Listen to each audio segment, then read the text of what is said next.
နင်မဲစဉ်းစားကြည့်စမ်းပါဆရာဝန်ဆိုတာဘယ်လောက်တောင်ကောင်းလိုက်လဲဘယ်လောက်တောင်ဂုဏ်ယူဖို့ကောင်းလိုက်လဲနင်မိသားစုတွေအတွက်ကောနင်ရဲ့ဆွေမျိုးတွေနင်ရဲ့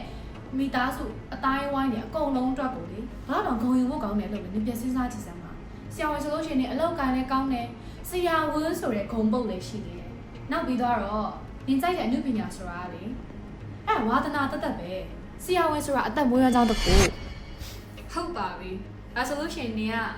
ဆရာဝန်မဲလုပ်တော့မယ်ပေါ့နင်မိသားစုတွေနင်ရဲ့မိဘတွေရဲ့စကားကိုပဲနားထောင်တော့မယ်ပေါ့ဆရာဝန်လုပ်မယ်ဆိုလို့ရှိရင်ရော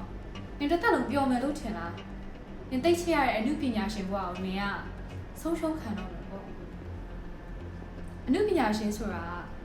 နင်ရဲ့ဖြစ်တည်မှုပဲလေမဟုတ်ဘူးလားမဟုတ်